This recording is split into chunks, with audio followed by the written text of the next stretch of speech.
Maintenant, je crois. Maintenant, je crois. Tout est possible. Maintenant, je crois. Maintenant, je crois. Maintenant, je crois. Tout est possible. Maintenant, je crois. Restons debout un instant maintenant pour la lecture de la parole du Seigneur. Prenons Amos, le prophète Amos, au chapitre 3, et nous commencerons au verset 1. Je tiens à remercier les sœurs Juanita, Anna Jean et sœur Moore pour ces merveilleux chants. Cela m'a rappelé autrefois, pendant que j'étais installé là et que j'écoutais. Je pensais à l'époque où elles étaient avec nous et qu'elles chantaient dans les campagnes. Frère Jack et moi en parlions. Ces filles étaient des petites jeunes filles de 16 ans, quelque chose comme ça. Maintenant, je crois que sœur Anna Jean a 5 enfants et sœur Juanita a la mère de 2 enfants. Et mes sœurs, nous sommes plus près maintenant de ce déclin de la vie que nous ne l'étions alors. Environ 16 ans d'écart. Il ne reste plus beaucoup de temps avant que nous passions de l'autre côté, ce temps glorieux. Maintenant, dans Amos, au chapitre 3, lisons. Écoutez cette parole que l'Éternel prononce contre vous, enfants d'Israël, contre toute la famille que j'ai fait monter d'Égypte. Je vous ai choisis, vous seuls, toutes les familles de la terre. C'est pourquoi je vous châtierai pour votre iniquité. 2 hommes marchent-ils ensemble sans en être convenus? Le lion rugit-il dans la forêt sans avoir une proie? Le lionceau pousse-t-il des cris du fond de sa tanière sans avoir fait une capture? L'oiseau tombe-t-il dans le filet qui est à terre sans qu'il y ait un piège? Le filet s'élève-t-il de terre sans qu'il y ait rien de pris? Sonne-t-on de la trompette dans une ville sans que le peuple soit dans l'épouvante? Arrive-t-il un malheur dans une ville sans que l'Éternel en soit l'auteur? Car le Seigneur ne fait rien sans avoir révélé ses secrets à ses serviteurs les prophètes. Le lion rugit, qui ne serait effrayé? Le Seigneur parle, qui ne prophétiserait? Courbons la tête. Seigneur Jésus, puisse ceci, ta parole, Seigneur. Puissions-nous avoir communion ce soir autour de cette portion. Nous te prions, Seigneur, de nous donner un contexte pour le sujet que nous allons prendre à partir de ceci. Et puisse-cela t'honorer. Bénis-nous, Seigneur, alors que ce soir, nous nous attendons à ta parole. Guéris les malades et les affligés, sauve les perdus, donne des forces, Seigneur, aux faibles, qui s'affaiblissent à la fois physiquement et spirituellement, et donne-nous un grand déversement de ta présence, car nous le demandons au nom de Jésus. Amen.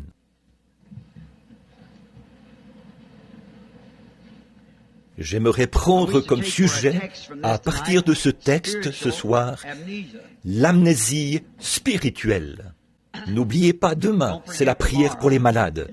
Demain, nous nous attendons à ce que le Seigneur fasse de très grandes choses. Demain après-midi, à 14h, où lorsque nous commencerons notre service, le jeune homme sera ici pour distribuer les cartes de prière. Et on priera pour tous ceux qui le désirent. Et nous nous attendons à passer un moment merveilleux, demain, dans le Seigneur. Maintenant, vous êtes ici en visite. Vous de l'extérieur de la ville, rappelez-vous qu'il y a de bonnes églises, du plein évangile partout dans la ville. Vous êtes les bienvenus dans chacune d'entre elles. Je viens juste de parler à l'extérieur à l'un de mes pasteurs adjoints, frère Jackson, qui vient d'entrer précédemment de l'église méthodiste, 1 ou 2 villes plus au sud.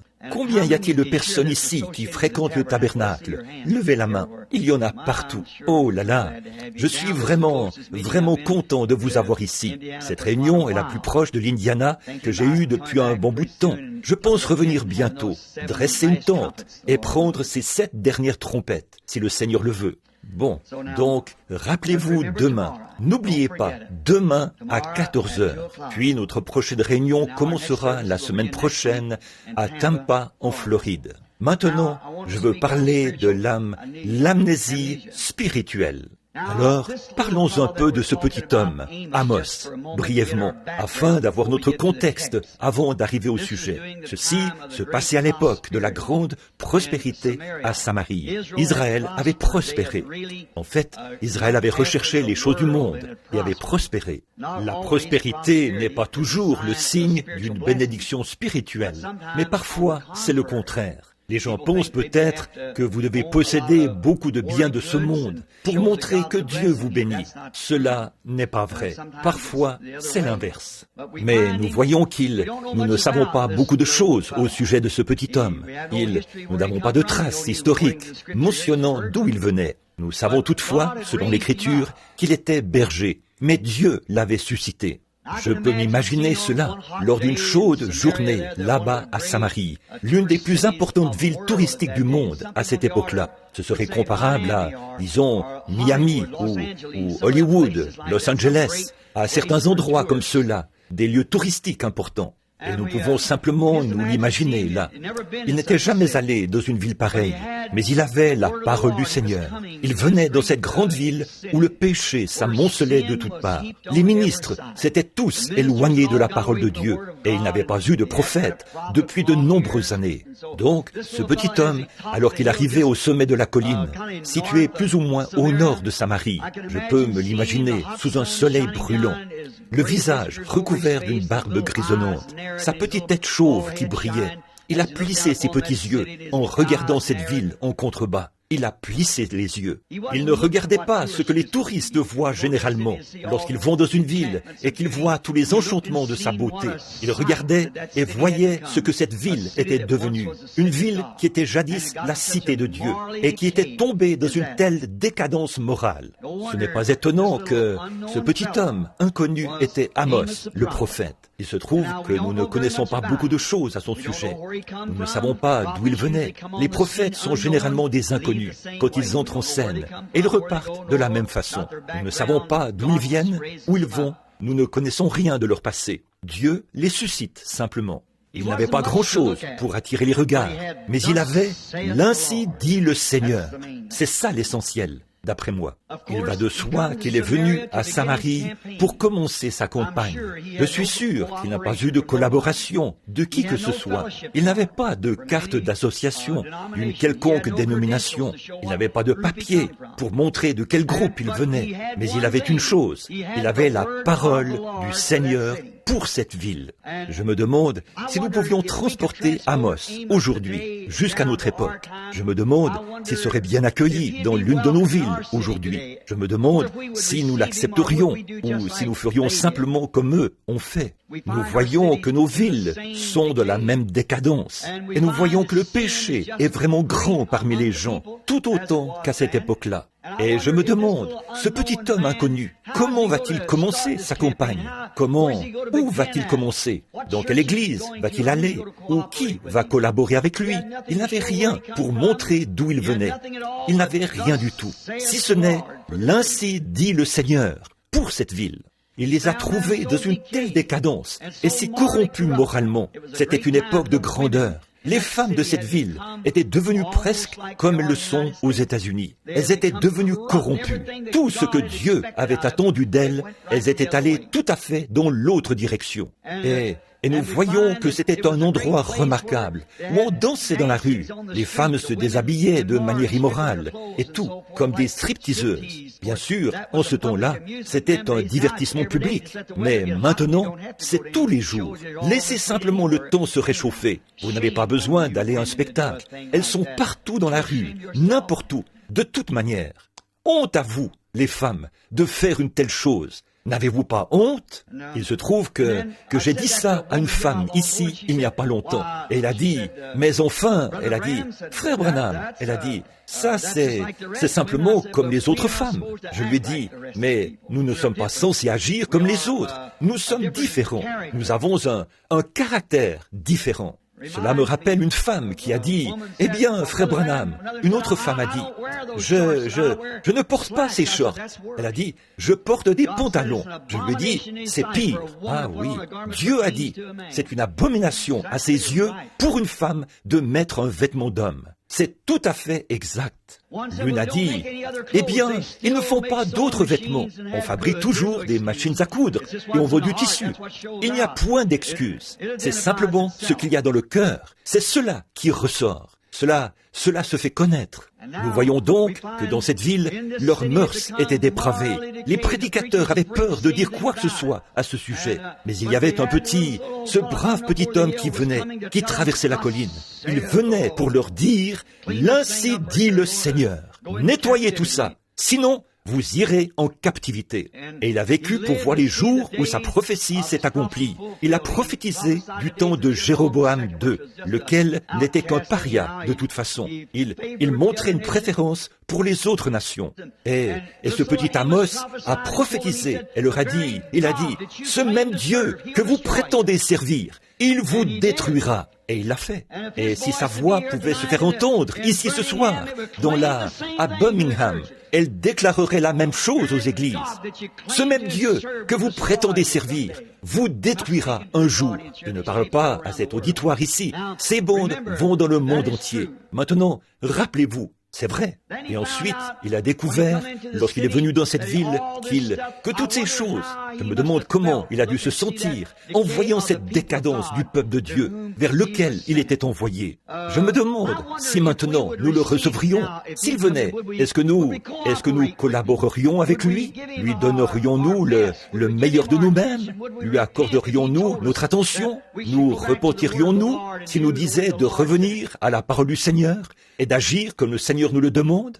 Je me demande ce que nos sœurs feraient avec leurs cheveux coupés. Est-ce qu'elles laisseraient leurs cheveux repoussés? Si Amos venait là, il prêcherait là-dessus. Ça, je vous le dis, parce que c'est la parole du Seigneur. Je me demande si nos conseils qui présentent des diacres qui ont été mariés 3 ou 4 fois et ainsi de suite et qui cherchent à être diacres, je me demande si toutes ces choses, je me demande ce qu'ils feraient à des hommes qui laissent leurs femmes porter des shorts et aller dans la rue et tondre la pelouse, là dans le jardin, lorsqu'il y a des hommes qui passent. Je me demande ce qu'il dirait à des hommes comme ça. Il condamnerait sûrement cela de toutes ses forces, car il avait l'ainsi dit le Seigneur, et il ne pouvait rien faire d'autre. Il les avait trouvés, à cette époque-là, atteints d'une grave maladie, l'amnésie spirituelle. Et c'est exactement ce que nous avons aujourd'hui. Maintenant, comment savait-il ce qui allait arriver? Comment Amos le savait-il? Premièrement, c'était un prophète. Et ensuite, il savait, d'après la maladie, quel en était le diagnostic. Et il savait aussi quel en serait le résultat. Si un médecin regarde une tumeur maligne et voit que cette tumeur a déjà pris racine, il sait qu'il ne reste pas autre chose que la mort. C'est tout, à moins que Dieu intervienne.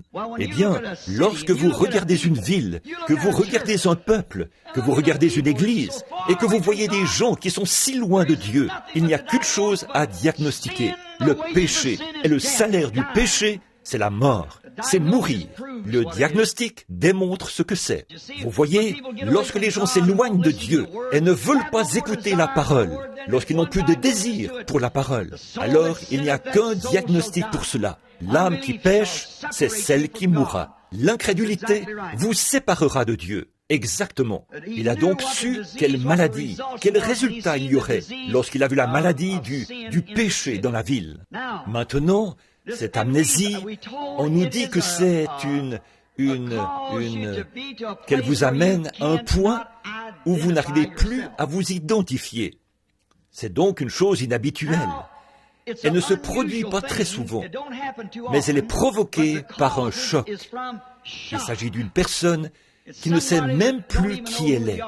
On trouve ça après une guerre. Parfois des soldats en sont atteints. Parfois, les gens en sont atteints. Une autre chose qui peut provoquer cela, c'est l'inquiétude. L'inquiétude la provoque.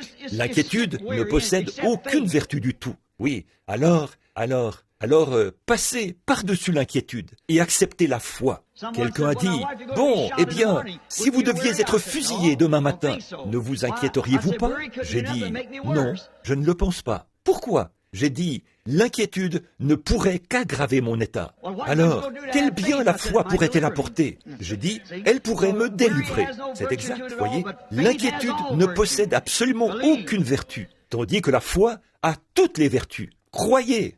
Donc, l'inquiétude provoque parfois cela. Et une autre chose qui la provoque chez les gens, c'est le fait de se retrouver entre deux avis. Cela provoque l'amnésie et cela vous amène à un point où, en fait, ce qui vous arrive, c'est que vous perdez la raison, vous perdez l'esprit. Vous ne savez pas qui vous êtes, vous ne pouvez pas vous identifier. Vous pouvez marcher, manger et tout le reste, mais vous ne pouvez pas vous identifier.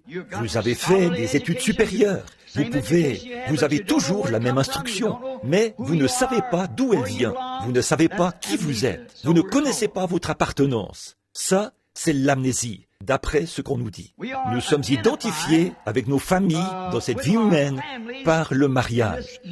Et avec nos épouses, nous nous marions et notre famille est identifiée par l'union constituée par notre mariage.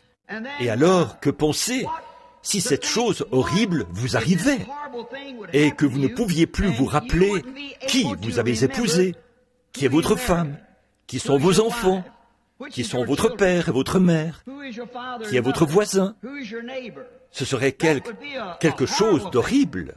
Alors, nous sommes également identifiés, nous pouvons nous identifier à la race humaine par l'intelligence et en nous distinguant de la vie animale. Un animal ne peut pas raisonner, il interagit par des sons, il n'a pas d'âme, mais nous avons une vie animale, ce qui nous différencie. Nous sommes des mammifères, mes sœurs, les mammifères sont des animaux à sang chaud. Et nous avons certains traits qui rappellent ceux des animaux. Mais ce qui nous différencie, ce qui nous identifie, c'est que nous avons une âme, une conscience qui nous dit ce qui est bien et ce qui est mal. Alors, il y a le cas où, lorsque vous êtes atteint de cette amnésie, vous pouvez vous retrouver comme Nebuchadnezzar, qui un jour s'est élevé et à qui Dieu a laissé croire qu'il était un animal. Il a alors vécu dans les lieux déserts et a mangé de l'herbe comme un bœuf. Et ses poils ont poussé sur son corps comme les plumes d'un aigle. Et son cœur est devenu comme le cœur d'une bête. Voyez-vous, c'était une amnésie, parce qu'il avait oublié qu'il était un roi. Il avait oublié qu'il était un être humain. Et il a cru qu'il était un animal. C'est pour cela qu'il a agi comme un animal, parce qu'il avait oublié qu'il était un être humain. C'est si facile aujourd'hui. On oublie parfois ce qu'est l'Église chrétienne. On agit comme le monde. Cela montre qu'on a l'amnésie spirituelle, parce qu'on n'agit pas comme des chrétiens. On agit comme le monde. On reçoit le cœur du monde. Et voilà le résultat. Donc là, nous voyons qu'Israël avait exposé, s'était retrouvé exposé au monde et était tombé dans cette ornière.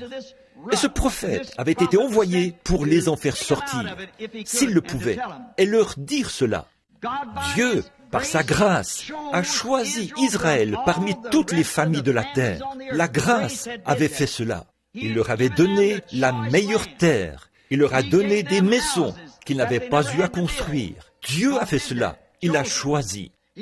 Il leur a donné des fermes qu'ils n'avaient pas achetées. Il leur a donné à manger ce qu'ils n'avaient pas planté. Il leur a donné des puits qu'ils n'avaient pas creusés. Il leur a donné des victoires qu'ils n'avaient pas remportées.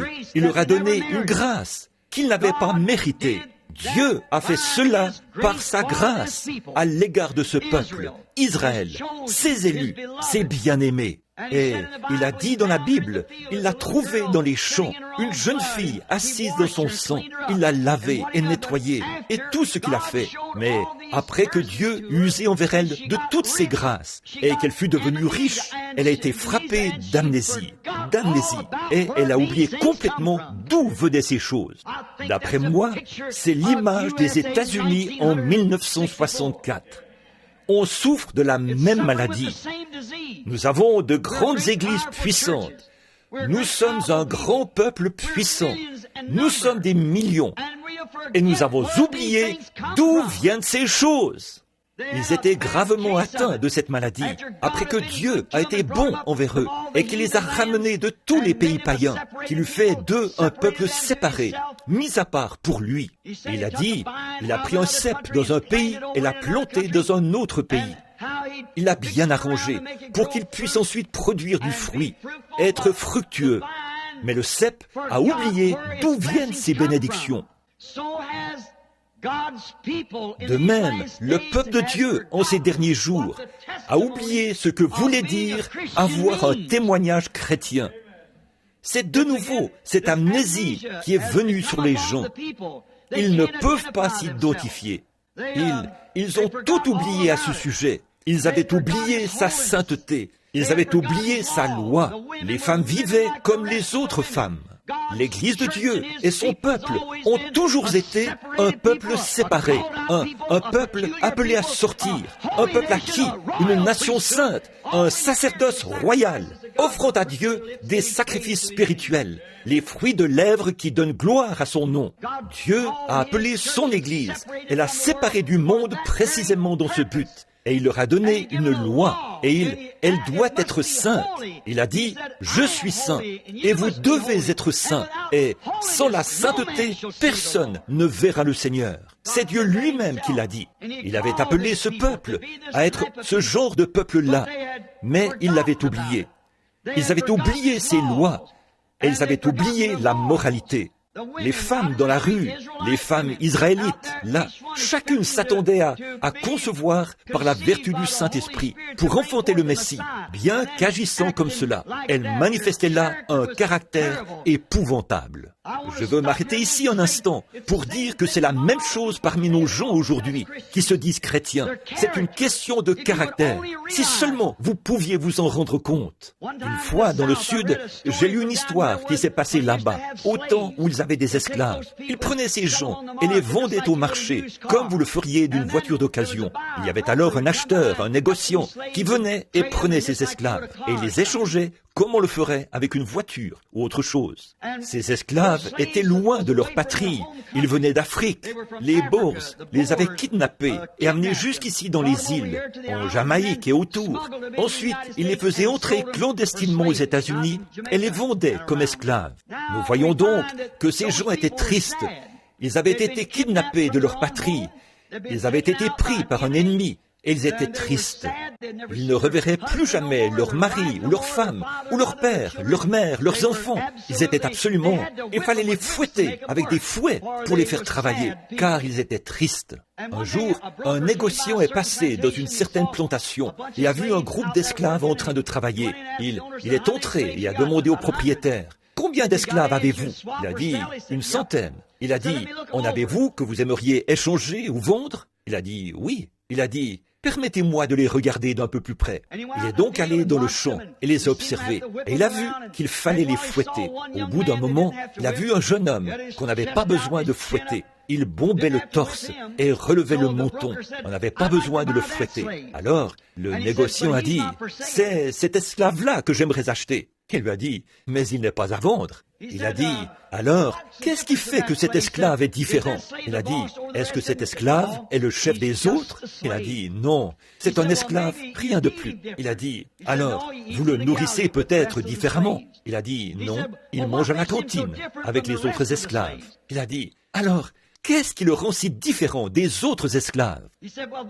Il a dit, « Je me suis moi-même posé longtemps cette question. Mais un jour, j'ai appris que là-bas, dans la patrie d'où il vient, son père est le roi de toute la tribu. Et bien qu'il soit étranger, loin de chez lui, il sait pourtant qu'il est un fils de roi. Et il se comporte comme un fils de roi. Je me suis dit, mais si un noir venant d'Afrique sait que son père est membre d'une tribu et qu'il est le roi d'une tribu, qu'est-ce que cela devrait produire chez un chrétien né de nouveau, un homme ou une femme, alors que notre Père est le roi du ciel dans la gloire? Nous devrions nous comporter comme des chrétiens et des chrétiennes. Nous devrions le montrer par notre conduite, par notre habillement, par notre façon de parler, par notre vie. Bien que nous soyons étrangers, pourtant nous sommes enfants du roi. Amen. Notre caractère, notre perte de sens moral, à l'époque où nous vivons maintenant, Israël était tombé dans cette même ornière et était aussi immoral. Ils avaient oublié les lois de Dieu. Tu ne commettras point d'adultère et tu ne convoiteras point la femme de ton prochain, et ainsi de suite. Ils avaient oublié ces lois. Ils ne voulaient plus ça. Et ils voulaient être comme le reste du monde, tout comme l'Église est devenue aujourd'hui. Une fois, Israël, au commencement, a voulu avoir un roi à sa tête. Samuel leur a dit, le prophète qui leur avait été envoyé, il a dit, « Eh bien, vous ai-je déjà dit quelque chose au nom du Seigneur qui ne soit pas arrivé ?» Ils ont dit, « Non, jamais. Vous ai-je déjà supplié de me donner de la nourriture ou de l'argent, de votre argent pour vivre? Non, tu ne l'as pas fait. Tu ne nous as jamais rien dit, Samuel, qui ne soit arrivé. Et tu ne nous as jamais demandé notre argent à nous pour vivre. Mais pourtant, quoi qu'il en soit, nous voulons ce roi. » Dieu a dit à Samuel, « Laisse-les en avoir un. Ce n'est pas toi qu'ils ont rejeté, c'est moi qu'ils ont rejeté. » Israël s'était retrouvé dans ce même état. Il ne voulait plus les prophètes de Dieu. Il n'avait pas besoin d'eux. Et si l'un d'eux venait leur apporter la parole et qu'il essayait de les ramener à la parole, ils la rejetaient. Ils le font toujours lorsqu'ils sont dans cette sorte de dépravation. Lorsque le monde et l'Église s'unissent, alors ils ne veulent rien de spirituel. Ils ne veulent pas de l'ainsi dit le Seigneur.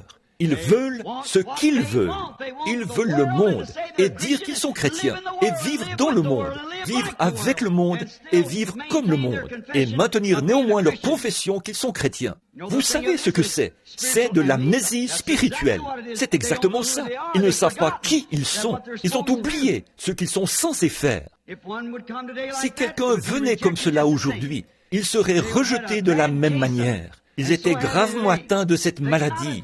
Et c'est pareil aujourd'hui. Ils ne pouvaient plus s'identifier aux choses surnaturelles parce qu'ils ne le voulaient pas. La parole, l'évangile, ils n'en voulaient pas.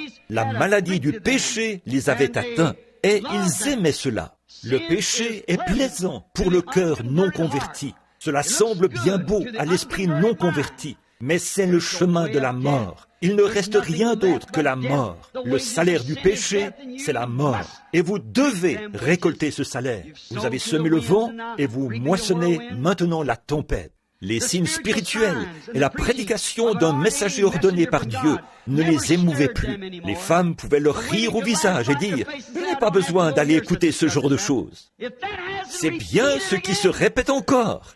Qu'est-ce? L'amnésie spirituelle. C'est exactement ça. Ils ont oublié que Dieu et sa parole, c'est la même chose, et qu'il ne peut pas la changer. Si un prophète entrait en scène en ce temps-là et donnait un signe spirituel, une voix spirituelle, et qu'il y avait la voix de Dieu derrière, il ne faisait que se moquer de cela et en rire. Vous connaissez le vieux dicton, les insensés marchent avec des souliers cloutés là où les anges craignent de poser les pieds. Voilà ce que fait cette amnésie spirituelle. Cela fait que les gens arrivent au point où ils n'ont plus de sentiments en eux. Ils ne veulent rien de spirituel. Prenez une réunion vraiment spirituelle, où le Saint-Esprit guérit les malades et discerne les pensées du cœur. Et mettez cela au milieu de toutes les églises. Un grand rassemblement dans un stade. Et regardez ce qui arriverait. En quelques minutes, tout le monde se lèverait et partirait. Ils n'auraient rien à faire avec cela. Ils ne veulent rien avoir à faire avec cela. Ils écouteront un discours intellectuel, mais lorsqu'il s'agit de la puissance de Jésus-Christ et de sa résurrection et du Saint-Esprit, ils ne veulent rien avoir à faire avec cela, parce que ça les condamne, ça les embrase par la chose qu'ils devraient connaître. Bien sûr, aucun châtiment appliqué en sa saison n'est plaisant, mais si vous cédez à cela produit les fruits de la repentance. Ainsi, nous voyons que lorsque cette amnésie spirituelle s'empare des gens, alors ils se retrouvent dans un état grave. Maintenant, nous voyons la même chose. Là, vous devez être identifiés. Quelque part, vous devez montrer, votre vie montre, ce soir, où vous êtes identifiés. Vous êtes identifiés où en Christ ou hors de Christ. Vous n'êtes pas à mi-chemin. Il n'existe pas d'homme ivre qui soit sobre. Il n'y a pas d'oiseau noir qui soit blanc. Ou bien vous êtes sauvé, ou bien vous n'êtes pas sauvé. Vous êtes un saint ou un pécheur, l'un ou l'autre. Et votre attitude spirituelle envers la parole de Dieu identifie exactement où vous vous tenez. C'est vrai. La parole de Dieu, confirmée, prouve que le baptême du Saint-Esprit est tout à fait le même qu'il était au jour de la Pentecôte, ou dans n'importe quelle époque. Et Jésus-Christ est le même hier, aujourd'hui et éternellement. Et votre attitude envers cela identifie si vous êtes atteint d'amnésie spirituelle ou pas. C'est vrai. Peu importe que vous soyez un diacre ou même un prédicateur, cela ne fait pas... Oui, il l'attrape aussi. Nous voyons donc que c'est contagieux et que cela frappe partout. Maintenant, remarquons. Maintenant, pour être un Américain, je dois être identifié avec ma nation. Maintenant, écoutez attentivement. Pour être un Américain, à ma naissance dans ce pays, je deviens un citoyen et je suis identifié avec cette nation. Tout ce qu'elle est, je le suis. Tout ce qu'elle a été, je le suis. Étant identifié comme un Américain, je dois alors prendre sur moi toute sa honte, toute sa gloire. Peu importe ce qu'elle est, je le suis, parce que je suis identifié avec elle. Amen. Je veux que vous saisissiez cela. Je suis identifié en tant que citoyen américain. Alors tout ce qu'elle était, je le suis. Tout ce qu'elle est, je le suis. Je dois être une partie de cela. Si je suis un citoyen américain, je suis une partie de l'Amérique. Et tout ce qu'elle est, je le suis. Je ne dois jamais oublier ceci. Si je veux rester un vrai citoyen américain, je dois toujours me rappeler que je suis ce qu'est ma nation, parce que je suis identifié avec ma nation. De l'oublier ou qu'il me faille combattre pour elle, ou mourir pour elle, ou défendre tout ce qu'elle défend. Je dois le défendre. Ce qu'est ma nation, je le suis. Ce qu'elle défend, je le défends. Pour être un Américain loyal, je dois être prêt à mourir pour elle, combattre pour elle, la défendre, faire tout ce qu'il faut. Je fais partie d'elle. Vous ne pouvez pas la critiquer sans me critiquer. Lorsque vous dites quelque chose contre elle, vous le dites contre moi, car je suis un Américain. Ce qu'on dit contre vous, comme Américain, ce qu'on dit contre cette nation, on le dit contre vous, car vous en êtes une partie. Ne l'oubliez jamais. Lorsque vous l'oubliez, vous avez l'amnésie, assurément. Et rappelez-vous, vous n'êtes plus un citoyen américain si vous n'arrivez pas à en devenir une partie. Vous devez l'être. Ce qu'est l'Amérique, vous devez l'être aussi. Je dois en être un participant. Ceci est ma nation. Je dois en être un participant. Ce qu'elle est, je le suis. Voyez, ce qu'elle était, je le suis.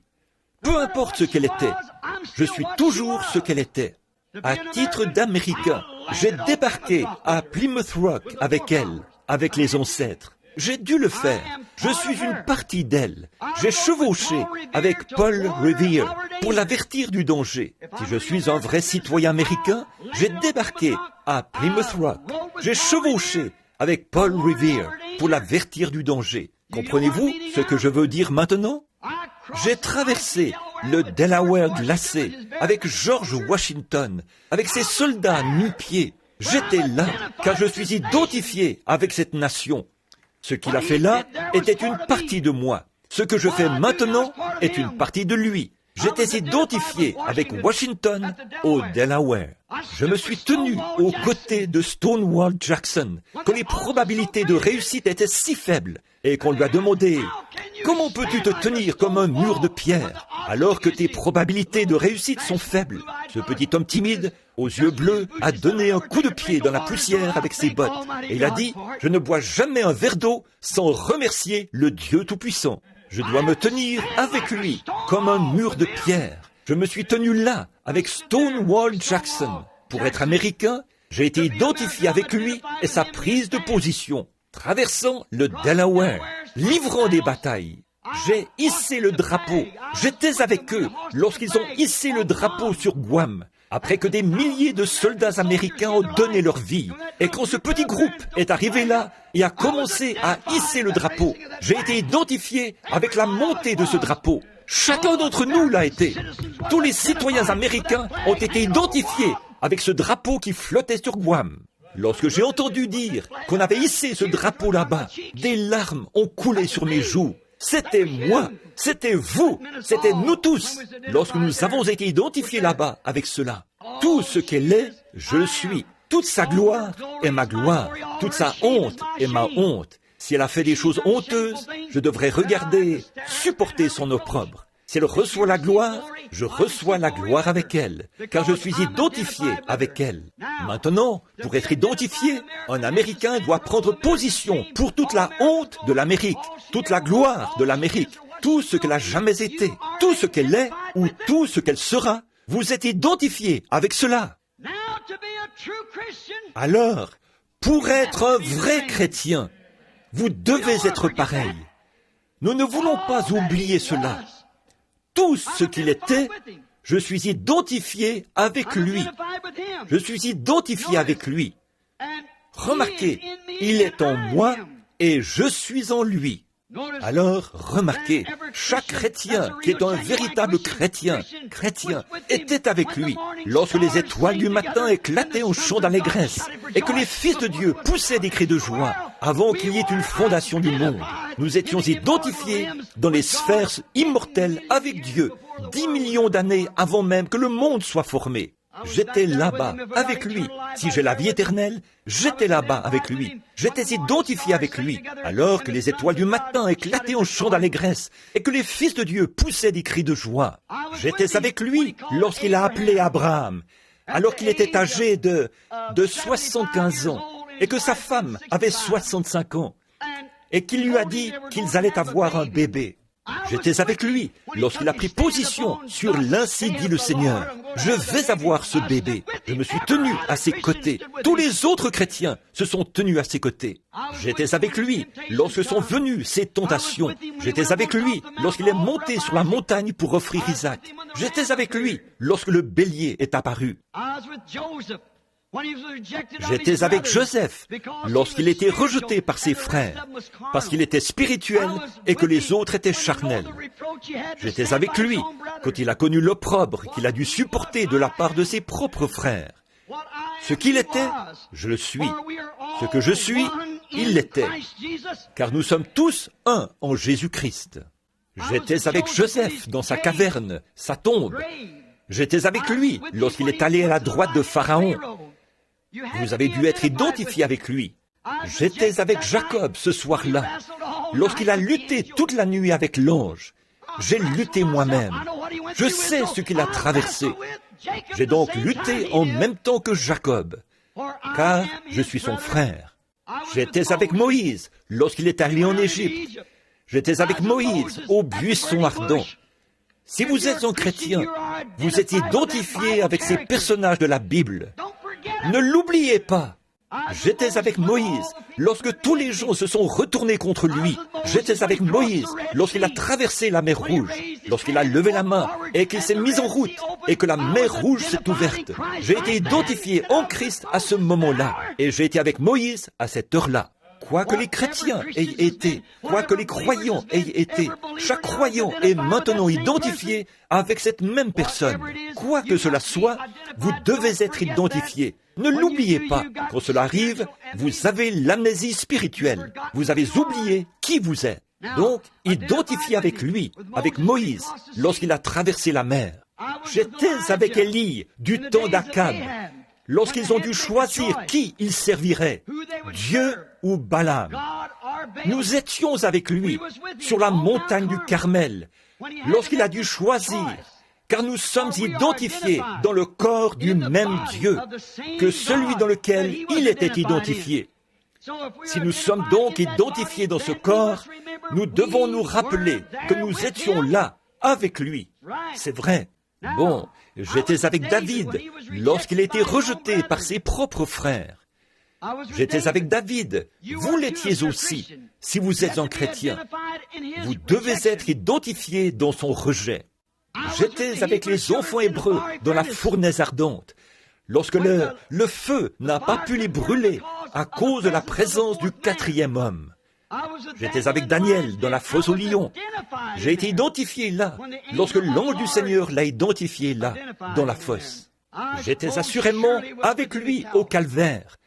Je dois être identifié avec lui au calvaire. Je dois être là au point que je n'étais pas simplement identifié avec lui au calvaire, mais que je suis mort avec lui au calvaire. Chaque chrétien doit mourir avec lui au calvaire. Si vous ne mourrez pas avec lui au calvaire, vous ne pouvez pas faire partie des siens. J'étais là lorsqu'il est mort. Je suis mort avec lui. Et ensuite, j'étais avec lui lorsqu'il est ressuscité des morts. Je suis apparu le matin de Pâques avec lui, à la résurrection. Quoi qu'il ait fait, j'étais moi-même là avec lui. Chaque croyant l'était aussi. Et maintenant, je suis assis avec lui dans les lieux célestes, en Jésus-Christ, avec toutes les puissances de l'enfer conquises par lui. Chaque croyant chrétien était assis de la même manière, parce que vous devez être identifié. Maintenant, je me retrouve en ces derniers jours avec beaucoup de chrétiens qui croient, identifiés à son ministère. Il est le même hier, aujourd'hui et éternellement. Je me retrouve en ce jour identifié à son ministère. Vous retrouvez-vous comme ça, en train de croire cela, de marcher avec cela? Remarquez les œuvres qu'il a faites. Il a dit que le croyant les ferait aussi. Vous ferez aussi les œuvres que je fais. Alors, pouvez-vous être identifié avec lui? Lorsque l'opprobre vient sur la parole, pouvez-vous porter l'opprobre comme lui l'a fait? Voyez, étant identifié avec lui, j'étais identifié avec lui. J'étais avec lui le jour de la Pentecôte. J'étais avec les disciples là-haut, identifiés avec eux par le baptême du Saint-Esprit. Je me demande si l'Église n'est pas maintenant atteinte d'une amnésie telle certains d'entre eux ne croient pas en l'existence du Saint-Esprit. Voyez-vous où l'Église en est arrivée? Un cas très grave d'amnésie. Voyez, ils ont oublié que c'était Jésus-Christ là-bas. Ils ont oublié ce qu'était Jésus-Christ. Ils ont oublié. Ils ont pensé qu'il n'était qu'un législateur ou un prophète ou un homme bon. Ils ont oublié qu'il était Dieu. Ils ont oublié qu'il est le même hier, aujourd'hui et éternellement. Et l'Église est gravement atteinte d'amnésie spirituelle. Ils ont oublié toutes ces choses. Ils ne comprennent plus cela. Nous devons être avec les disciples à la Pentecôte, identifiés avec eux. J'ai été identifié avec le sermon de Pierre, le jour de la Pentecôte, dans Actes chapitre 2. J'ai entendu ce qu'il a dit. J'ai cru ce qu'il a dit. J'ai obéi à ce qu'il a dit. Maintenant, je suis identifié avec la même chose. N'attrapez pas l'amnésie spirituelle. Autrement, vous allez vous identifier avec quelque chose d'autre. Tenez-vous-en strictement à cette parole. Nous étions avec l'Église lorsqu'elle a été commissionnée par Jésus-Christ dans Actes chapitre 16. Allez par tout le monde et prêchez la bonne nouvelle à toute la création. Je veux être identifié à cela, à tout le monde, à toute la création. Ces signes accompagneront ceux qui auront cru. Je peux être identifié à cela. Bon, là, êtes-vous identifié avec cela? Ou êtes-vous atteint d'amnésie spirituelle? Vous vous rendez compte que vous ne croyez pas que ces signes accompagnent les croyants. Voyez, si vous ne le croyez pas, alors vous souffrez d'amnésie spirituelle. Voyez, vous avez oublié que Dieu avait promis cela. Il a dit, voici les signes qui accompagneront ceux qui auront cru. Ne l'oubliez pas. Vous ne pouvez pas l'oublier, être un chrétien. Vous devez être identifié avec cela. Vous devez être identifié avec Jean, chapitre 14, verset 12. Celui qui croit en moi fera aussi les œuvres que je fais. Ne l'oubliez pas. Si vous l'oubliez, alors vous souffrez d'amnésie spirituelle. Vous avez oublié qui vous êtes. Vous avez oublié ce que signifiait votre témoignage. Qu'en est-il de ce qu'il a dit là? Si vous demeurez en moi et que ma parole demeure en vous, vous pouvez demander ce que vous voudrez et cela vous sera accordé. Êtes-vous identifié là pour croire que cela est la vérité? Marc 11, quand il a dit, si vous dites à cette montagne, ôte-toi de là, et que vous ne doutez pas dans votre cœur, mais que vous croyez que ce que vous avez dit arrivera, vous le verrez s'accomplir. Pouvez-vous être identifié là et croire que cela est la vérité? Si vous ne le pouvez pas, alors vous êtes en train d'attraper l'amnésie spirituelle. Vous oubliez, vous perdez votre équilibre chrétien. Vous ne pouvez pas dire à quoi vous appartenez. Vous dites, je suis méthodiste, je suis baptiste, voilà ce que je sais. Je suis pentecôtiste, je suis ceci, cela ou autre. Faites bien attention, cela peut vouloir dire que les signes de la maladie deviennent visibles, que vous êtes atteint d'amnésie spirituelle. Vous dites, frère Branham, je crois ceci, et je ne... Maintenant, attendez seulement un instant. Si Dieu a promis qu'il ferait ces choses et qu'elles seraient là dans les derniers jours, et que votre credo vous éloigne de cela, j'y vois un indice de la maladie chez vous. C'est l'amnésie spirituelle. Vous avez oublié de vous identifier avec la parole. Vous dites, je ne crois pas que les malades sont guéris. Vous êtes atteint d'amnésie spirituelle. Vous dites, je ne crois pas au baptême du Saint-Esprit. C'est de l'amnésie spirituelle. Vous dites, je ne crois pas que Dieu a promis de faire ces choses dans les derniers jours. Alors, vous avez écouté un credo ou une doctrine plutôt que la Bible. Vous êtes atteint d'amnésie spirituelle. Alors, vous ne savez pas à quoi vous appartenez. Vous confessez être un chrétien et vous reniez la parole. Cela vous ramène directement à l'amnésie spirituelle. Voyez, vous ne savez pas où vous vous tenez. Vous êtes atteint d'amnésie spirituelle. Vous ne pouvez pas vous identifier avec les Écritures. Il vous faut être avec les disciples. Il vous faut être avec toutes les Écritures, avec l'Église, lorsqu'elle a reçu sa commission. Mais maintenant, lorsque l'Église a reçu sa commission, allez par tout le monde et prêchez la bonne nouvelle. Voici les signes qui accompagneront ceux qui auront cru. Ça, c'était sa commission. Maintenant, c'était la commission. Mais ils ont été gravement atteints de cette amnésie spirituelle. Tout comme Ève a été atteinte on a été atteinte un jour dans le jardin. Là, elle est, comme Israël, qui souffrait de la même maladie. Une allergie due à une nourriture de séminaire qui produit en vous l'amnésie spirituelle. Adoptez une alimentation de séminaire et vous attraperez une allergie. Et ensuite, bientôt, vous serez gravement frappé d'amnésie. Vous ne croyez plus ce que la Bible dit. C'est là le problème de l'Église aujourd'hui. C'est là le problème qui fait qu'on ne peut pas avoir de réveil aujourd'hui. C'est là le problème des gens aujourd'hui. Ils se sont tellement fait sermonner pour tout et ont été exposés à chaque isme qui pouvait apparaître, qu'ils ne savent plus ce qui est bien ou mal. Exactement. Elle ne peut plus se souvenir de son Seigneur. Elle ne peut plus se souvenir de sa parole. Elle ne peut plus se souvenir de la promesse. C'était là le problème d'Israël. Lorsque Jésus est entré en scène, ils n'ont pas pu se rappeler qu'une vierge concevra. Ils n'ont pas pu se rappeler que Moïse avait dit « L'Éternel, votre Dieu, vous suscitera un prophète comme moi ». Ils étaient atteints d'amnésie spirituelle. C'est exactement de ça qui atteinte l'Église aujourd'hui. Il a dit que dans les derniers jours, ces choses arriveraient, et nous les voyons arriver. Et l'Église reste assise là, comme si elle était absolument morte. Qu'est-ce? L'amnésie spirituelle. Nous nous disons pentecôtistes, et nous ne pouvons pas nous identifier. Nous ne pouvons pas nous identifier avec la parole quand elle est prêchée dans la puissance de la résurrection de Christ. Et il est ici avec nous, accomplissant ceci et faisant exactement ce qu'il a dit qu'il ferait. Alors, faites attention, notre système dénominationnel nous a amenés dans une amnésie spirituelle.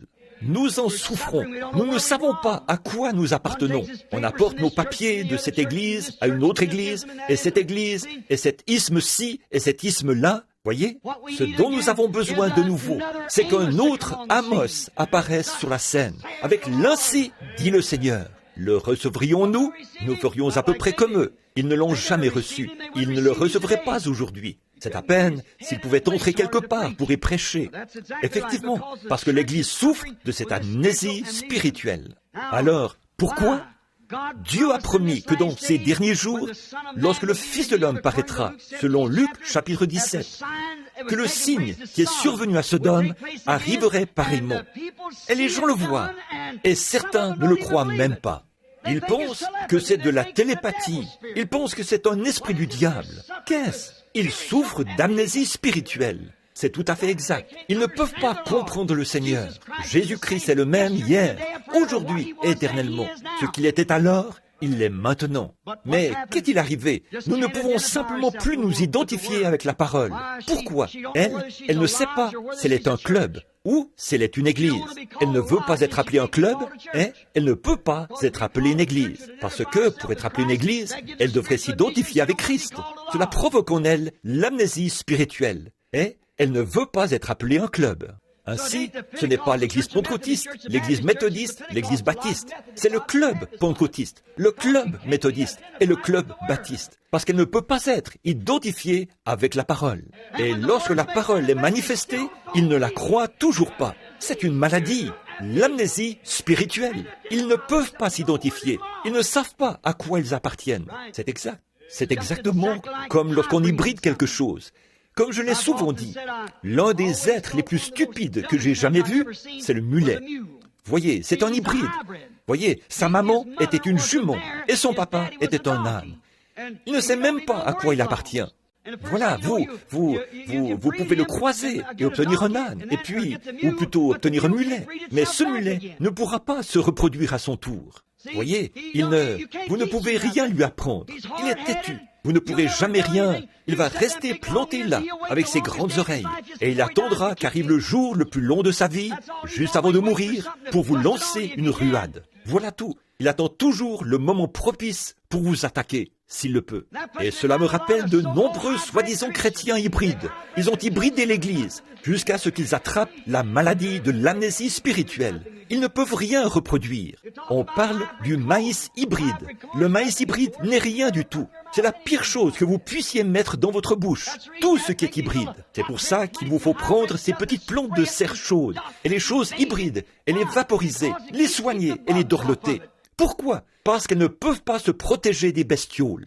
Mais un vrai pur sang, vous n'avez pas besoin de l'asperger de désinfectant. Il a la puissance en lui-même pour éloigner les bestioles. C'est ce qu'il faut pour éloigner les bestioles de l'incrédulité d'un homme. Un vrai de vrai, rempli de l'esprit. Prenez un vieux mulet et commencez à lui parler. Dites-lui, « Hé mon gars, j'aimerais que tu fasses ceci, cela. » Il restera planté là, en faisant « I-1, I-1, I-1. » Il agitera ses grandes oreilles. J'ai vu beaucoup de soi-disant chrétiens faire à peu près pareil. Vous dites, Jésus-Christ, le même hier et éternellement. Voici les signes qui accompagneront ceux qui auront cru. I-1, je crois que le temps des miracles est passé. I-1, I-1, I-1. Voyez, il ne sait pas ce qu'il croit vraiment. Il ne sait rien. Il ne sait pas d'où il vient. Il ne sait pas où il va. Il a une amnésie de cheval. Il ne sait pas d'où il vient et il ne peut pas aller plus loin. Mais moi, j'aime un vrai pur sang. Oh, il est doux. On peut lui parler. Il sait qui est son papa, qui est sa maman, qui sont son grand-papa et sa grand-maman. Il a des documents qui montrent qu'il est de race pure, qui indiquent ses origines. Et j'aime le chrétien de lignée pure. Il peut remonter jusqu'au jour de la Pentecôte dans la parole de Dieu et s'identifier avec les saints là-bas, lorsque la puissance du Saint-Esprit est venue sur eux. C'est ça, un chrétien de lignée pure. Il connaît ses origines. Il ne s'identifie pas aux méthodistes, aux baptistes, ni à rien d'autre. Il s'identifie dans la parole de Dieu. Il sait exactement à quoi s'en tenir. Le sang royal de son Père coule en lui, le sang de Jésus-Christ. Il sait ce que ce sang produit. Il croit chaque parole. Dieu agit en lui et le confirme par les signes qui l'accompagnent, comme il l'a promis. Il ne souffre d'aucune amnésie spirituelle. C'est un vrai pur sang. J'aime ça. Mais l'Église aujourd'hui est gravement atteinte d'amnésie spirituelle. Elle ne sait pas à quoi elle appartient. Elle a oublié tout ce qui concerne cela, a oublié toutes ces choses qui font d'elle une Église. Qu'est-ce qui nous a rendus aussi riches que nous sommes? On se retrouve dans Laodicée, dans un endroit riche, comme l'était Israël. Lorsqu'ils étaient pauvres et qu'ils devaient se confier en Dieu pour tout ce qu'ils faisaient, tout ce qu'ils avaient, qu'ils se confiaient en Dieu, alors Dieu était avec eux. Ils étaient spirituels et allaient de l'avant. Mais lorsqu'ils sont devenus riches, voici ce qui est arrivé. Leurs villes se sont développées et leurs femmes sont devenues immorales. Les hommes l'ont permis. Les prédicateurs ont levé les barrières. Ils ont rejeté les prophètes. Et voilà dans quel état ils se sont retrouvés. Ce qui a causé cela, c'est qu'ils ont oublié d'où venaient ces bénédictions. Et vous, les méthodistes, et vous, les baptistes, et vous, les presbytériens, vous, les méthodistes, vous pouvez vous rappeler John Wesley, vous les baptistes, et John Smith, qui a pleuré sur les situations difficiles des gens, au point que sa femme devait le conduire à table, tellement ses yeux étaient gonflés d'avoir pleuré et prié toute la nuit. Qu'est-ce qui se passe? John Wesley a dit que l'une des grandes choses, je crois que c'était l'un des premiers pères méthodistes qui a dit la honte pour les filles de l'église méthodiste, c'était qu'elles aient commencé à être si mondaines qu'elles portaient des bagues aux doigts. Que dirait-il maintenant, alors qu'elles portent des shorts? Qu'est-il arrivé? L'amnésie spirituelle, c'est exactement cela. Vous avez oublié d'où vous venez. Vous avez toutes ces choses parce que la bienveillance, la bonté de Dieu vous les a données. Pensez-vous que c'est là une chose étrange? C'est exactement conforme à l'esprit de Jésus-Christ, la prophétie. Dans Apocalypse, chapitre 3, il est dit, parce que tu dis, je suis riche, je n'ai besoin de rien, et tu ne sais pas que tu es pauvre, aveugle, malheureuse, misérable, nue, et tu ne le sais pas. Voyez, ne le sais pas. Qu'est-ce? L'amnésie spirituelle. Ils ne le savent pas. Les églises ont l'argent maintenant. Il n'y a quasiment pas d'église dans le pays, de dénomination qui ne vaille des millions et des millions de dollars. Ils investissent des millions et des millions de dollars dans des bâtiments et autres, et prêchent que la venue du Seigneur est proche. Riches. Et ils disent, je n'ai besoin de rien. Ils ont les prédicateurs les plus instruits que jamais.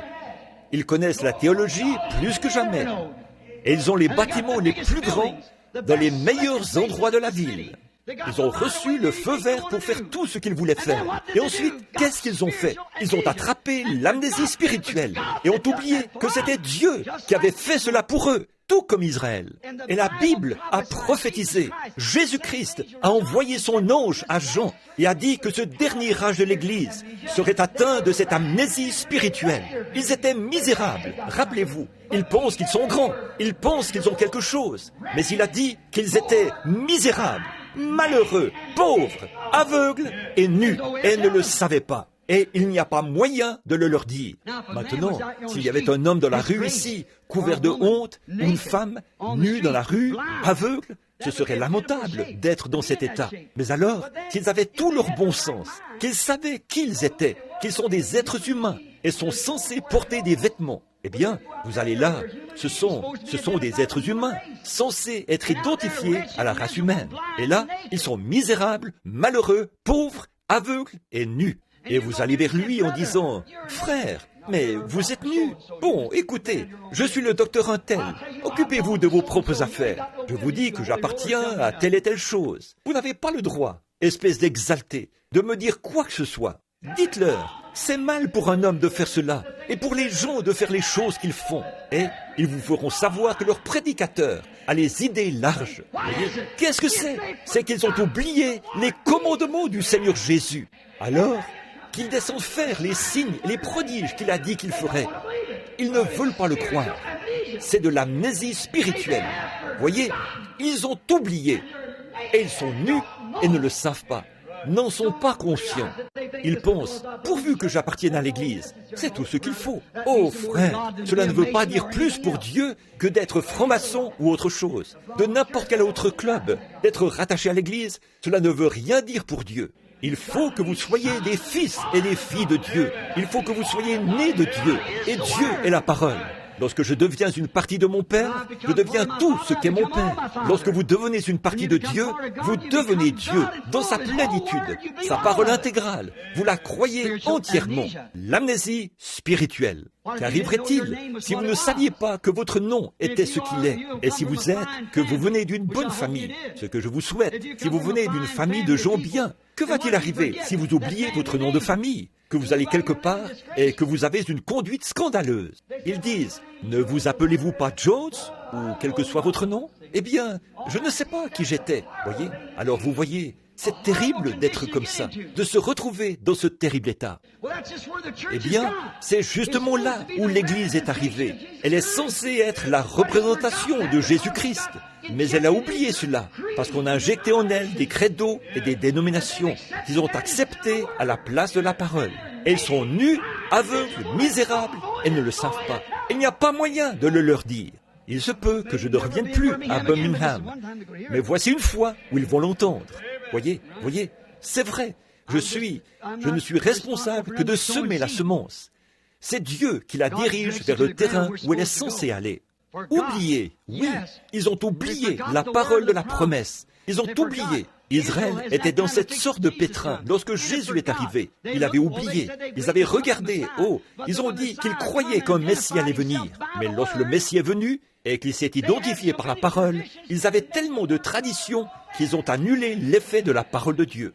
Et Jésus a promis que juste avant la fin des temps, ce qui est arrivé à Sodome arriverait pareillement. et que ce serait identifié.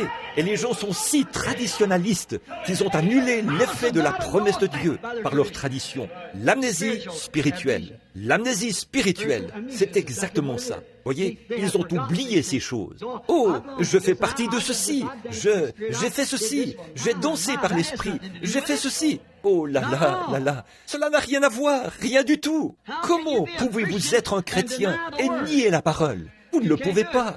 Dieu est la parole. Si la parole est en vous, vous êtes la parole. C'est la même chose. Tout ce qu'est la parole, vous l'êtes. Amen. Si je vis dans cette génération, la portion de la parole qui est promise pour cette génération, je dois être cela. Si je veux être un chrétien, je dois être identifié avec tout ce que la Bible prêche et défend. Alléluia! Vous allez m'appeler un exalté de toute manière. Et je me sens pas mal religieux en ce moment. Oui, monsieur. Je dois être identifié avec tout ce que cette Bible revendique. Elle a ses revendications et si je n'ai pas été frappé par cette amnésie spirituelle des temps modernes, je serai et peux être identifié avec elle. Si je la renie, alors je suis atteint d'amnésie spirituelle. Quelque chose est arrivé. J'ai accepté un credo, ou une doctrine, ou une église, ou un groupe d'hommes. Je ne peux pas le faire. Et pourtant, la parole vient et s'identifie. C'est pour cela que Jésus n'a pas été reconnu. Oh, ils ont dit, eh bien, cet homme est saint, et il y a notre saint prêtre et notre saint ceci. Et Jésus a dit, vous avez pour père le diable, et vous faites ses œuvres. Savez-vous que Caïn a aussi offert un bon sacrifice? Il était sincère. Il a construit un autel. Il s'est agenouillé et a adoré, et a offert un sacrifice et a prié Dieu. Et c'est Dieu, c'est tout ce que Dieu réclame de vous, d'être membre de l'Église, d'avoir un autel, de payer votre dîme, d'aller à l'Église et de vivre une bonne vie. Si c'est tout ce qu'il réclame, il a été injuste de condamner Caïn, parce qu'il a fait la même chose. Oui, monsieur, exactement. Mais la religion signifie une couverture. Et vous ne pouvez pas être couvert par vos propres bonnes œuvres. Il n'y a qu'une chose que Dieu acceptera. Et c'est le sang de Jésus-Christ. C'est la seule couverture. En dehors de cela, si vous dites, observez le credo, l'amnésie spirituelle, c'est ce qui est arrivé. Maintenant, remarquez, ils ont oublié leurs paroles. Ils ont oublié la Bible. Ils ont oublié la promesse. Ils essayent de vivre dans le reflet de ce qu'étaient les méthodistes, de ce qu'étaient les baptistes, de ce qu'était quelqu'un d'autre.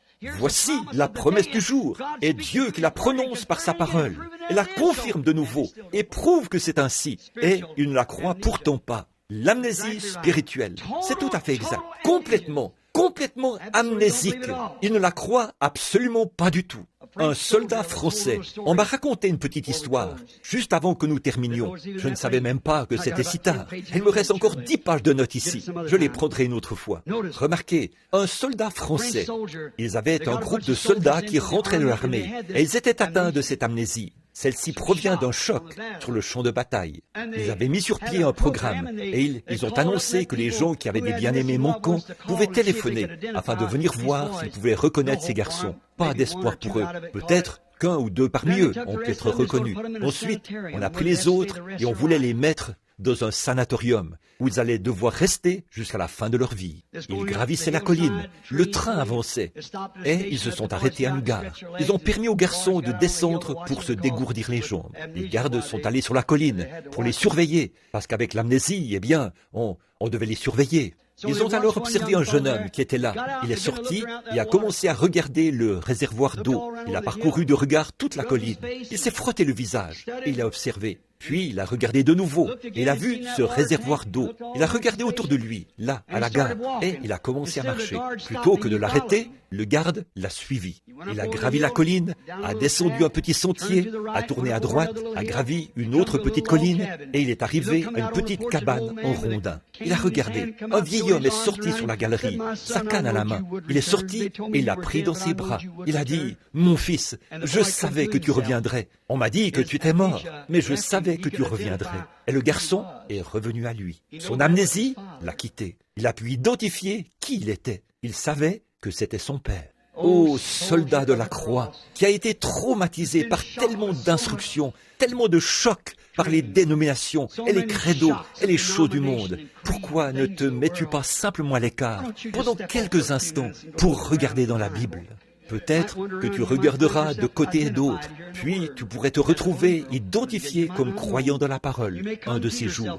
Il se peut que tu ne le connaisses pas. Tu peux revenir à toi, comme l'a fait le Fils prodigue, et te retrouver. Il se peut que tu trouves ton identification dans les paroles de Dieu. Quelqu'un a dit l'autre jour, il n'y a pas longtemps, il a dit « Frère Branham, regardez-nous, les pentecôtistes, quelles belles églises nous avons. » Eh bien, nous avons des ministres qui ont été formés.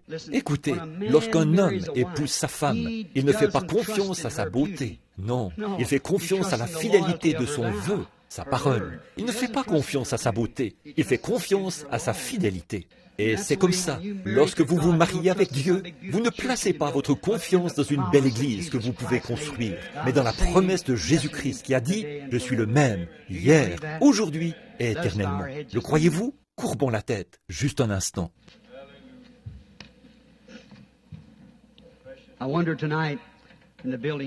Je me demande ce soir, ici dans le bâtiment où les gens sont assis, où il y a des hommes et des femmes qui sont éternels, des gens en route pour l'éternité.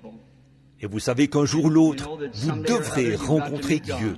Et je me demande si vous avez eu une petite bouffée de cette amnésie et que vous avez été identifié dans la mauvaise chose et que vous voudriez en quelque sorte regarder de côté et d'autre ce soir et découvrir si vous ne pouvez pas être identifié en Jésus-Christ. Voulez-vous lever la main et dire « Priez pour moi, frère Branham.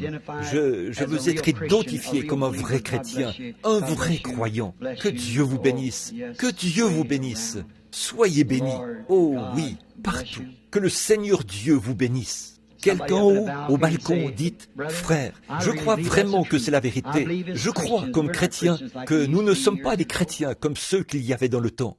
Qu'en est-il de vous, pentecôtistes, lorsque vos mères et vos pères se tenaient là dans la rue et qu'ils tapaient sur un vieux tambourin? Et votre mère, comme elle devait être épuisée. Elle luttait pour pouvoir prendre soin de vous, petits-enfants. Parfois, vous n'aviez pas de vêtements et tout, mais papa et maman restaient fidèles à la cause pour élever Christ. Regardez ce que vous avez fait, pentecôtistes. Il y a 50 ans, vous êtes sortis de l'organisation. C'est ce qui a fait que vous êtes devenus pentecôtistes. Vous vous êtes séparés des incroyants. Et comme une truie retourne à son bourbier, et un chien à ce qu'il a vomi, vous êtes retournés. Vous avez fait la même chose et vous êtes entrés dans le même gâchis que celui duquel vous étiez sortis. Qu'est-ce qui se passe? L'amnésie spirituelle s'est manifestée parmi les gens. Vous avez vos credos et vos papiers de la dénomination maintenant. Et vous êtes au même niveau que les autres. Vous voulez être avec les autres. Vous avez permis à vos femmes de se couper les cheveux, de mettre du maquillage. Vous leur avez permis de faire toutes ces choses et d'amener toutes ces choses dans les églises. Qu'est-ce? L'amnésie spirituelle. Et puis, bien vite, lorsque Dieu commence à visiter son peuple, alors qu'est-ce qui arrive? Vous ne pouvez pas le recevoir.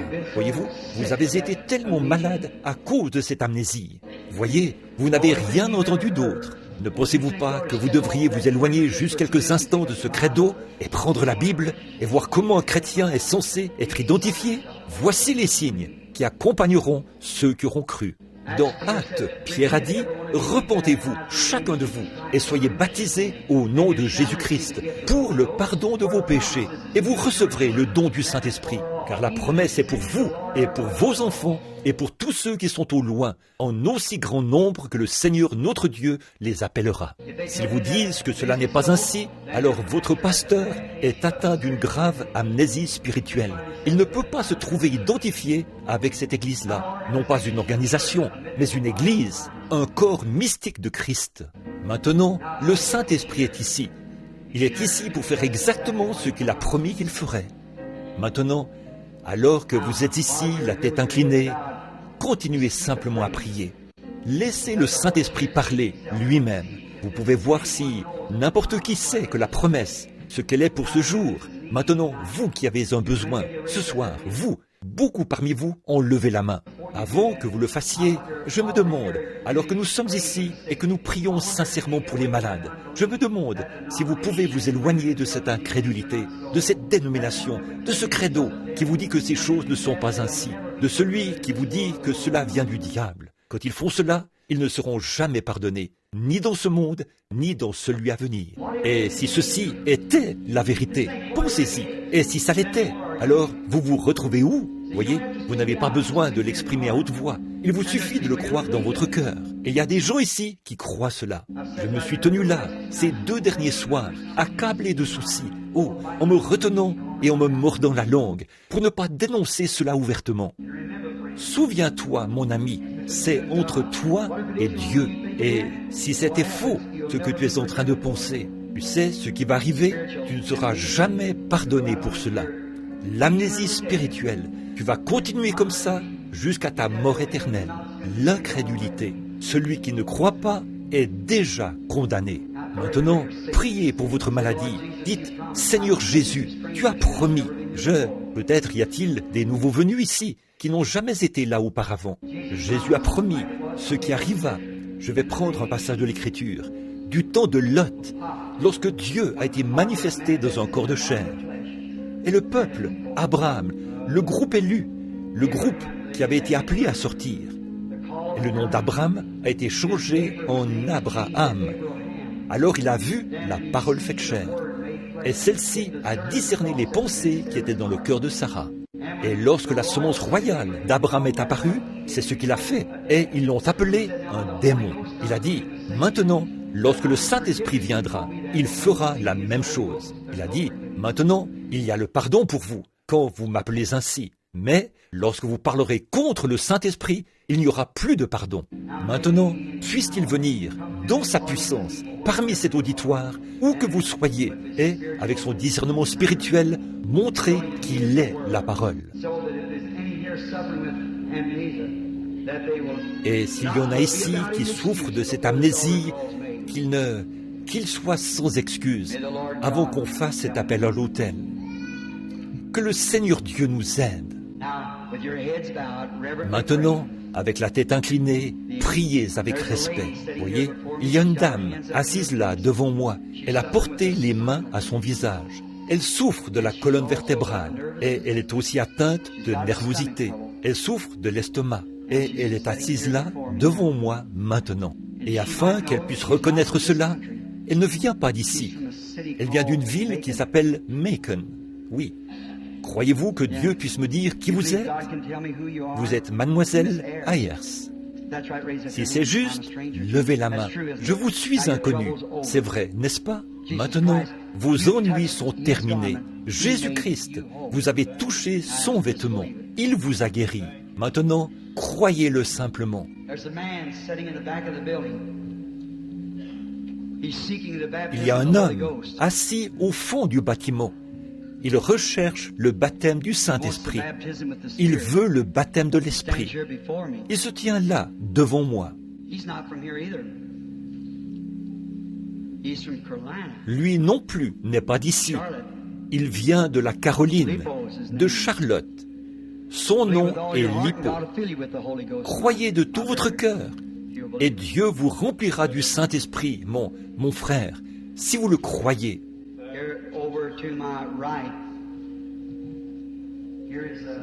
Ici, à ma droite, il y a un homme et sa femme, assis juste en face de moi. C'est un couple âgé, à ma droite. La dame souffre du côlon. Son mari a des problèmes cardiaques. Ils ne sont pas d'ici. Ils viennent du Tennessee. Monsieur et Madame Thomas, si vous croyez de tout votre cœur, levez la main et vous pouvez accepter votre guérison. Jésus-Christ vous guérit. C'est exactement ce qu'il a promis de faire. Mais je n'ai jamais vu ces gens de ma vie. L'amnésie spirituelle. Jésus a dit, vous ferez aussi les œuvres que je fais. Encore un peu de temps et le monde ne me verra plus. Mais vous me verrez, car je, un pronom personnel, serai avec vous et même en vous jusqu'à la fin du monde. Jésus-Christ, le même hier, aujourd'hui et éternellement. Maintenant, pour les hommes et les femmes présents qui ont quelque chose qui ne va pas, qui ne peuvent pas simplement voir comment, vous voulez croire, mais vous n'y arrivez pas, et vous voudriez qu'on prie pour vous. Vous voulez l'accepter pendant que vous êtes dans sa présence. Voulez-vous venir, vous tenir ici près de moi, me laisser prier et vous imposer les mains? Si vous venez ici maintenant, vous qui souffrez de cela, d'amnésie spirituelle, et qui voudriez qu'on prie pour vous, afin d'en être libérés. Si vous n'êtes pas un croyant, mais vous voulez qu'on prie pour vous, montez ici et tenez-vous là. Que Dieu vous bénisse, jeune homme. Quelqu'un d'autre qui veut venir? Que Dieu vous bénisse, madame. Venez. Que Dieu vous bénisse, jeune fille. Quelqu'un d'autre qui veut venir? Venez tout de suite. Tenez-vous ici. L'amnésie spirituelle. Je ne veux pas être frappé de cela. Que Dieu m'en préserve. Que je meure de n'importe quelle mort, mais que jamais je ne meure de cette mort-là en tant qu'un croyant. Venez, acceptez-le maintenant. Ne voulez-vous pas le faire? Venez et vous qui êtes au balcon, descendez les amis. Il n'y a que quelques pas à faire jusqu'ici, et cela pourrait faire la différence entre la mort et la vie pour vous. Voyez-vous, je ne peux pas forcer Christ à agir.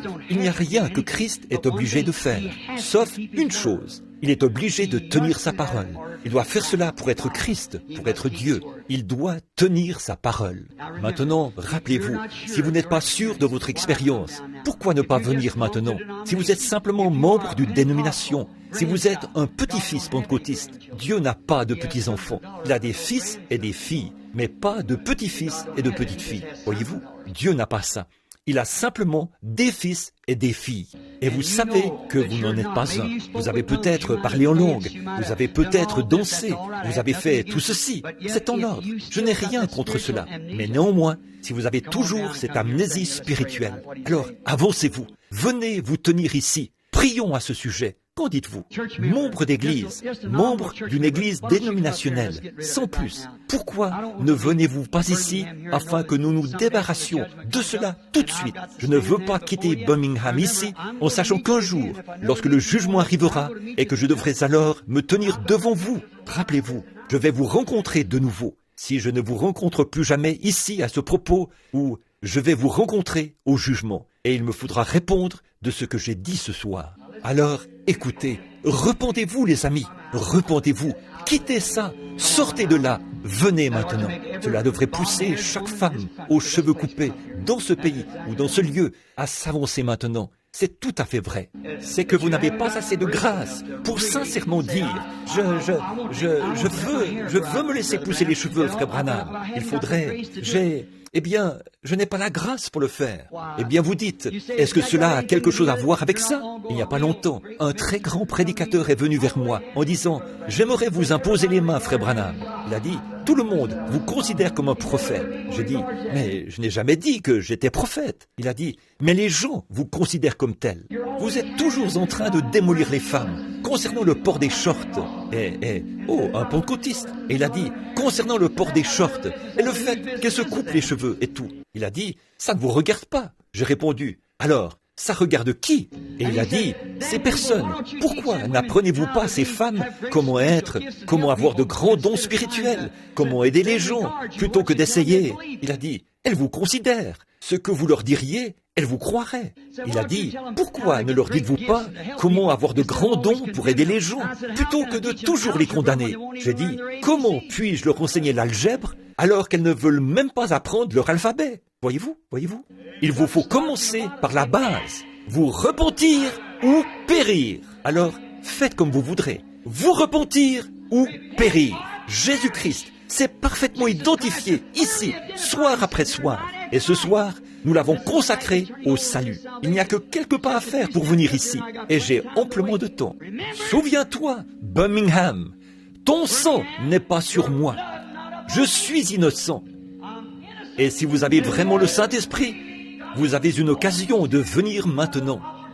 Et si vous souffrez d'une sorte d'attitude ecclésiastique qui vous a provoqué de l'amnésie spirituelle, pourquoi ne venez-vous pas? Jésus est le remède. Ne voulez-vous pas venir?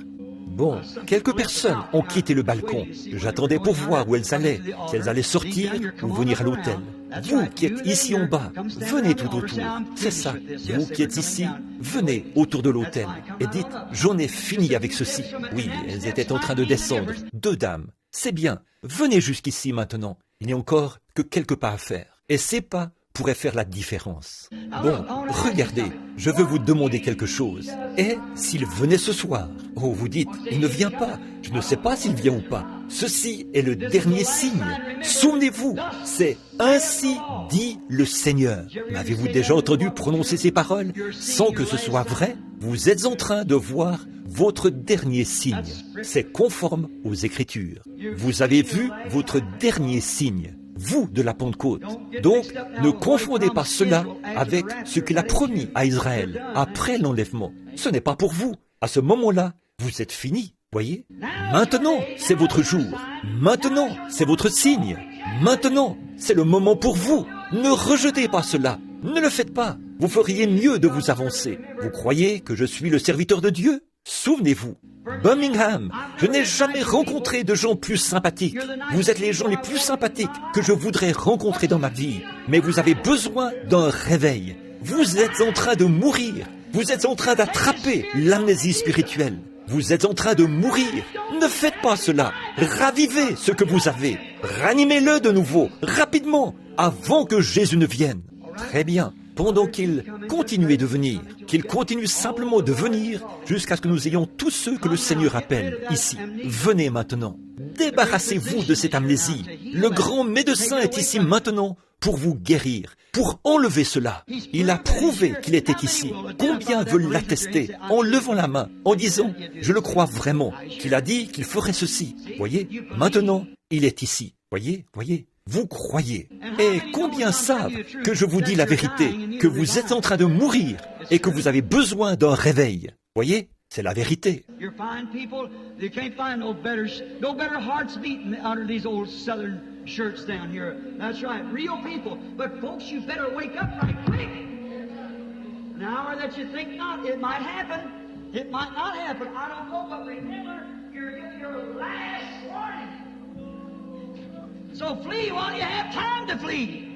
Vous êtes de braves gens. On ne peut pas en trouver de meilleurs. Il n'y a pas de meilleur cœur que ceux qui battent ici, sous ces chemises des gens du Sud. C'est vrai, des gens authentiques. Mais, mes amis, vous avez intérêt à vous réveiller tout de suite.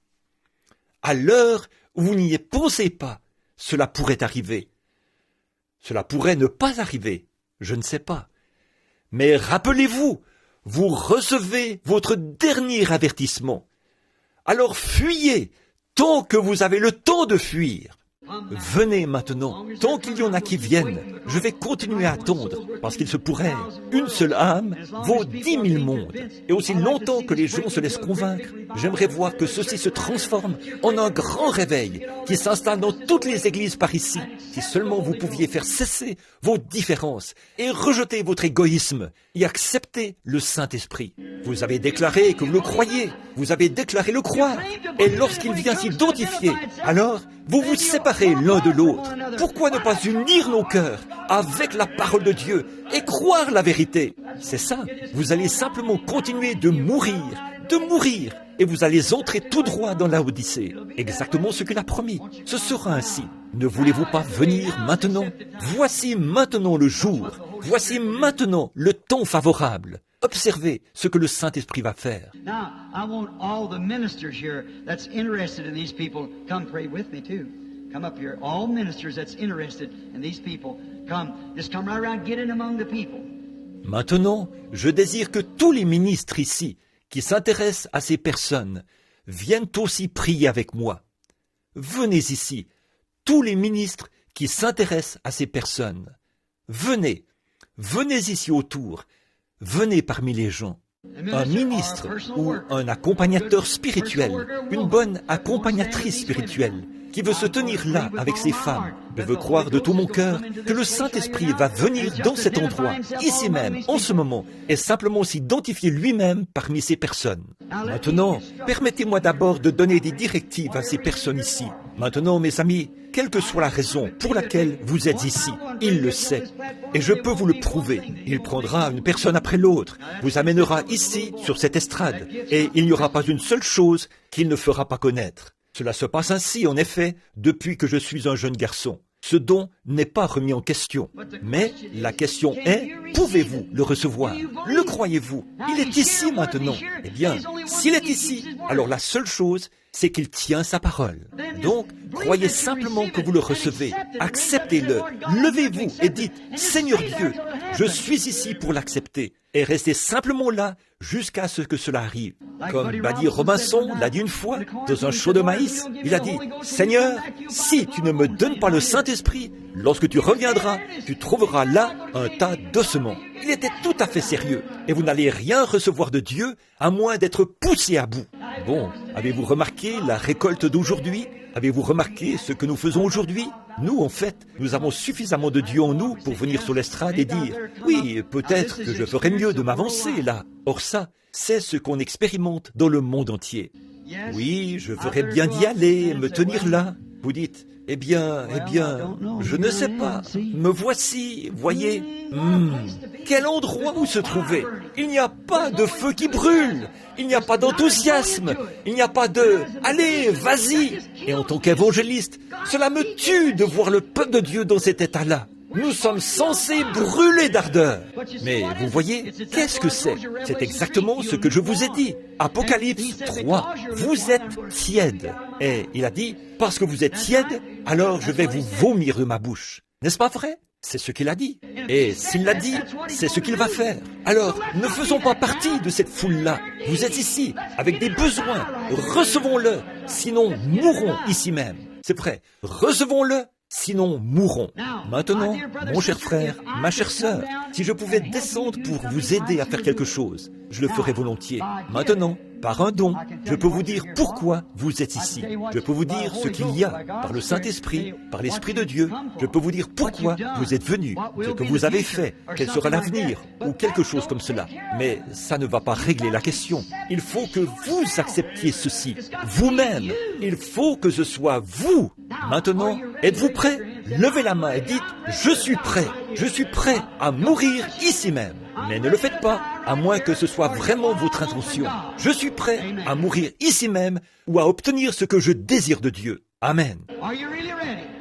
Êtes-vous vraiment prêt? Alors que l'auditoire se lève, partout, maintenant, ensemble, unissons-nous ensemble, prions. Et simplement, vous les ministres, avancez-vous vers ces personnes qui sont là, vers chacune d'elles. Et vous représentez les mains de Christ maintenant.